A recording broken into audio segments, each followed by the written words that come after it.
체육 이론 수업을 시작하도록 하겠습니다. 앞으로 체육 이론식은 이런 식으로 진행이 될 거고요.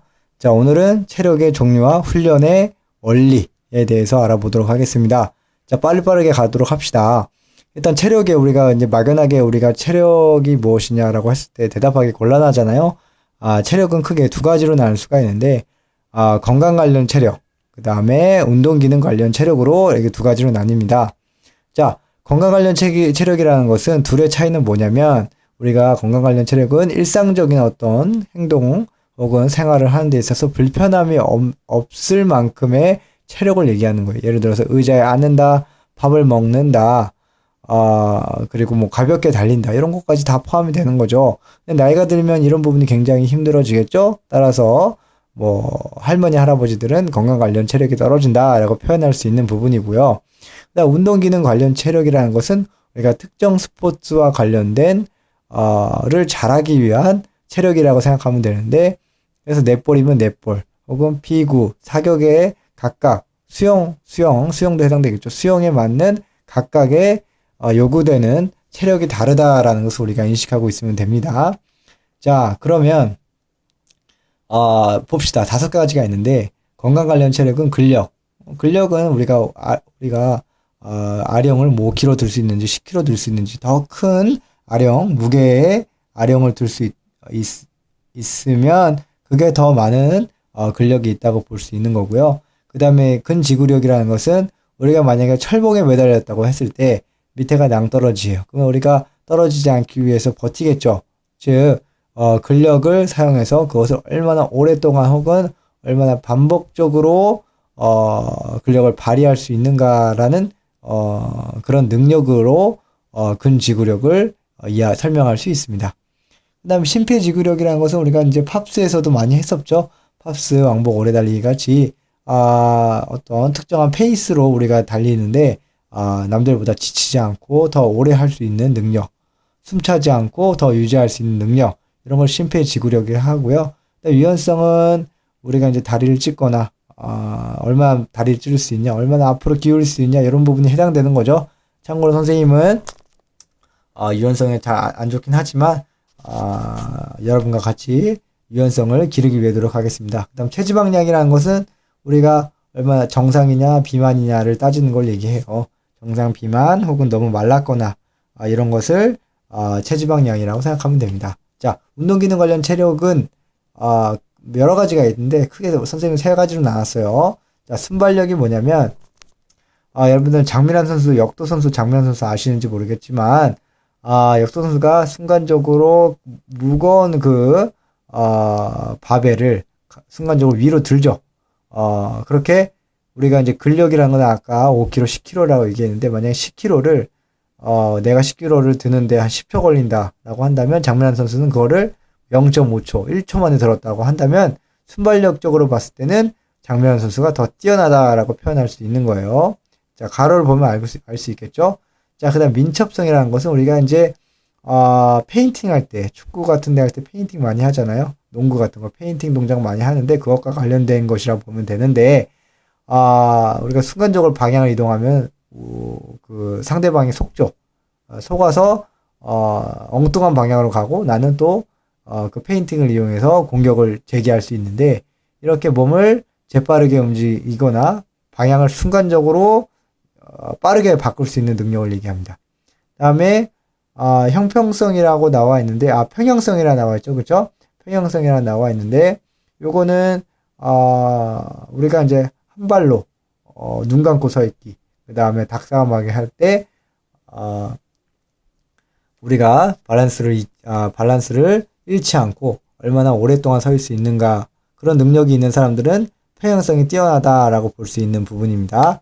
자, 그 다음에 체력 운동의 원리입니다. 우리 체력 운동의 원리라는 것은 체력에 대해서 알았으니까 우리가 훈련을 해야 되잖아요. 체력을 키우기 위해. 그것에 가장 기초적인 어떤 그런 지침이라고 보면 되는데요. 1번, 그 다음에 2번 이렇게 나와 있는데 요거는 굉장히 중요하니까 보시기 바랍니다. 일단 과부하의 원리 하나씩 들어가도록 할게요. 자, 과부하의 원리.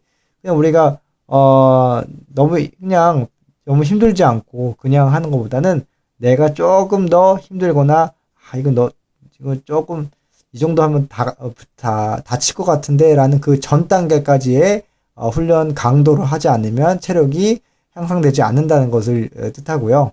그러니까 평상시보다 조금 더 높게 해라 이런 의미입니다. 그 다음에 점진성의 원리라는 것은 우리가 시간을 두고 조금씩 운동량을 계속적으로 올려가야 된다는 것을 의미해요. 즉 과부하의 원리와 비슷한 건데, 이제 과부하의 원리는 한 번 운동할 때 조금 더 평소보다 힘들게 운동하는 거라고 얘기한다면, 점진성의 원리는 기간을 두고 과부하의 원리를 적용시켜서 오늘은 60kg를 들었다, 바벨을. 그러면 다음 주는 70kg를 들고 그 다음 주는 80kg를 들고, 이렇게 기간을 설정해서 일회성으로 보는 게 아니라 영속적인 어떤 기간으로서 보는 것을 얘기합니다. 그 다음에 이제 반복성의 원리. 반복성의 원리라는 것은 운동은 솔직히 거의 매일같이 해야 돼요. 혹은 일주일에 적어도 5일 정도는 해야 돼요. 그렇게 매일같이 반복해라. 그래야지 효과가 있다라고 얘기하는 거고요. 개별성의 원리라는 것은 우리가 갖고 있는 체력이 다 다르잖아요. 그런 것을 고려해라. 개인의 특성을 고려해라. 이런 것을 얘기하는 거예요. 자, 그 다음에 특이성의 원리는 그냥 뭐냐라고 한다면, 우리가 여기 나와 있는 대로 그냥 보면 되는데, 우리가 뛰는 운동을 주로 하면 지구력이 좋아지겠죠. 근데 무거운 것을 많이 드는 운동을 하면 근육이 많아지겠죠. 근데 우리가 심폐지구력, 즉 뛰는 운동을 통해서 심폐지구력을 향상시키려고 하는데 맨날 무거운 것만 들고 있어요. 무거운 걸로 운동하고 있어요. 그러면 체력이 달리기 실력, 그러니까 그 오래 달릴 수 있는 능력이 향상될까요? 그렇지는 않죠. 그래서 내가 키우고 싶은 체력에 맞는 훈련을 해야 된다라는 것이 특이성의 원리입니다. 자, 그 다음에 점진성의 원리가 있습니다. 점진성의 원리는 아까 했네요. 그렇죠? 그럼 넘어가도록 하고요. 그 다음에 전면성의 원리. 요거는 피라미드 구조라고 생각을 하면 됩니다. 피라미드 구조라고 생각하면 되는데, 선생님 잠깐만 그림을 그려볼게요. 그동안 글을 읽어주시기 바랍니다. 자, 뭐냐면, 자, 내릴게요. 자, 여기 이렇게 나와 있죠. 건강 관련 체력. 초점이 지금 안 맞고 있는데, 건강 관련 체력을, 그러니까 잘 안 보이겠는데 선생님 읽어줄게요. 건강 관련 체력이 하고, 그 다음에 운동 기술 관련 체력을 우리가 해야지, 이런 순서로 나아가야 된다는 걸 뜻하는 거예요. 즉, 우리가 건강 관련, 즉, 일상적인 체력도 없는 상태에서, 특정 스포츠를 위한, 체력을 키운다는 것은, 근력이 제대로 만들어지지 않았고, 유연성이 제대로 만들어지지 않은 상태에서, 뭔가 갑자기 운동을 하게 되면 다치게 되잖아요. 그 마찬가지예요. 우리가 따라서 맨 처음에는 건강 관련 체력을 먼저 키우고, 그 후에 운동 관련 체력을 키우는 거. 운동 관련 체력은 아까 설명했었죠. 잠깐 돌아가 볼까요? 운동 관련 체력이 무엇인지. 이런 거, 순발력, 민첩성, 평형성 같은 걸 얘기합니다. 이런 것들은 두 번째로 키워야 되고, 첫 번째는 이걸 먼저 키워야 된다는 거 잘 기억해 주시기 바랍니다. 그 원리가 바로 전면성의 원리입니다. 오케이? 자, 그 다음에 넘어가도록 합시다.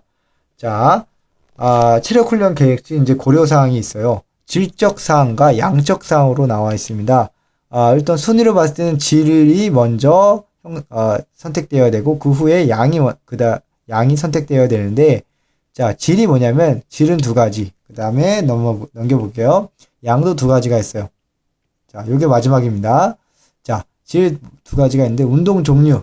아까 특이성의 원리랑도 비슷한데요. 즉, 운동 목적에 알맞은 운동을 해야 된다는 거. 우리가, 근력을 키우고 싶은데, 우리가 막 달리고 있어요. 맨날, 공원을.